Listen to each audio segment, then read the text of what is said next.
Assalamualaikum semuanya. Apa kabar nih teman-teman? Semoga dalam keadaan sehat ya. Semoga untuk teman-teman yang sedang sakit segera Allah angkat penyakitnya. Amin. Nah, kembali lagi di channel YouTube aku. Terima kasih untuk teman-teman yang udah nonton video aku dan terima kasih juga untuk supportnya.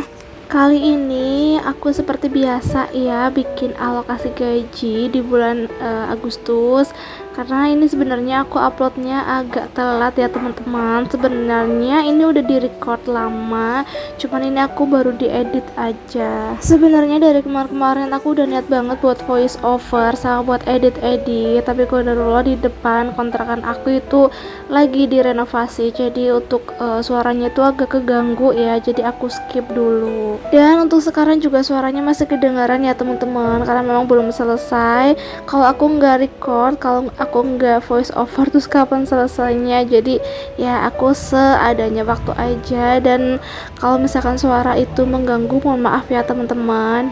Oke, lanjut ke videonya. Di sini seperti biasa judulnya alokasi gaji di bulan Agustus, dan untuk kategori giving seperti biasa juga aku kasih untuk orang tua dan juga untuk sedekah. Selanjutnya untuk saving, di sini aku mau isi dana lebaran dan juga dana darurat masing-masing 200.000.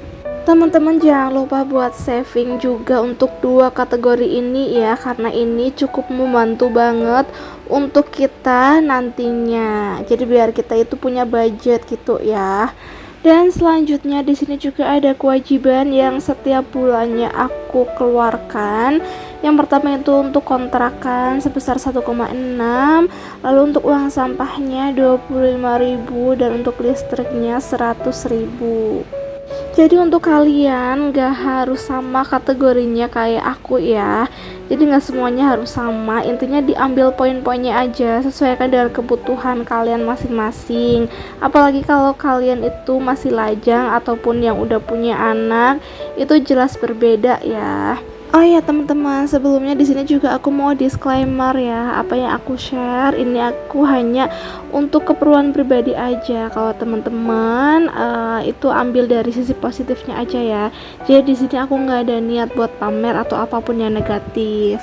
Dan sebenarnya juga nggak cuma aku aja yang sharing tentang keuangan ya, jadi udah banyak banget channel YouTube yang bahas keuangan ini. Jadi kita itu ambil dari sisi positifnya aja ya. Oke, aku lanjut dulu. Di sini untuk kategori groceries aku budgetkan 1,3, dan untuk foodnya aku budgetkan 200.000, untuk gas dan galon 150.000, snacks 200.000, health 100.000, eating out atau makan di luar 100.000, lalu untuk unexpectednya 300.000, dan untuk kuotanya 200.000 untuk 2 orang. Nah, di sini aku udah selesai nulis alokasinya. Sekarang tinggal bagi-bagi uangnya di pos masing-masing. Ini adalah part yang sangat menyenangkan ya teman-teman. Oh ya, seperti biasa aku simpannya di dompet keuangan seperti ini, atau biasa disebut dompet pintar atau dompet disiplin ya. Jadi ini di e-commerce itu banyak banget, di Shopee, di Lazada dan lain-lain. Nah, nanti teman-teman kalau mau samaan bisa langsung cek di bagian deskripsi box ya. Di situ aku udah tulis lengkap semuanya per kategori. Dan di sini ada kategori 1 sampai 4, itu aku maksudnya kategori groceries ya teman-teman. Jadi 1,3 itu aku bagi ke dalam 3 pouch ya. Ini hanya penempatan aja ya teman-teman. Oh iya, di sini aku mau bahas seputar saving atau tabungan. Jadi di sini aku ada 2 tabungan pokok ya, atau tabungan yang memang harus aku bikin gitu. Yang pertama itu ada dana lebaran dan juga dana darurat. Nah, yang pertama untuk dana lebaran itu aku bikin karena tahun kemarin juga aku bikin ya teman-teman, dan itu alhamdulillah hasilnya lumayan banget dan bisa membantu banget di saat kalau lebaran itu kan kadang pengeluaran itu melonjak. Alhamdulillahnya aku bisa pakai dana ini, dan tidak mengambil tabungan lain. Jadi tabungan yang lainnya itu masih utuh karena pas tahun kemarin itu aku ada 3 tabungan lebaran, tabungan dana kurban, dan juga dana darurat seperti biasa. Dan alhamdulillah ketiga-tiganya itu nggak aku ambil pada saat waktu yang belum tepat gitu.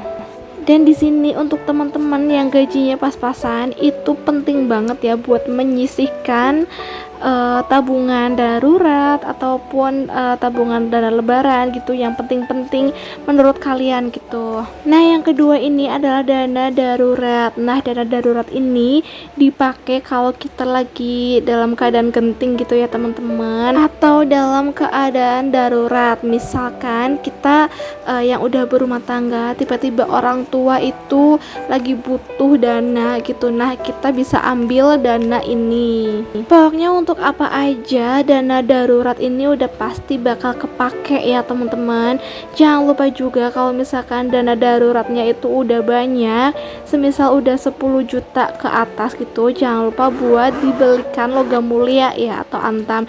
Jadi biar kita itu tetap ada untung setiap tahunnya. Karena kalau nilai rupiah itu dari tahun ke tahun itu pasti bakal anjlok ya. Sedangkan kalau nilai emas atau antam itu stabil. Nah, dana darurat ini juga kepake kalau kita benar-benar lagi terpaksa banget ya. Misalkan amit-amit nih, misalkan suami kita itu kena PHK atau misalkan ada apapun gitu yang gak kita duga, yang gak kita inginkan. Seenggaknya kan ini buat dana jaga-jaga gitu ya teman-teman. Bisa juga teman-teman bikin dana untuk pensiun, untuk masa tua, atau untuk teman-teman yang udah punya anak bisa juga bikin tabungan untuk dana pendidikan anak. Pokoknya semuanya itu tergantung dan sesuaikan dengan kebutuhan masing-masing ya. Nah, lanjut ke video. Di sini untuk penyimpanan dana darurat aku itu kayak gini ya teman-teman. Nah, kalau misalkan nominalnya udah banyak, itu aku biasanya langsung dibelikan logam mulia. Aku isinya per bulan 200.000.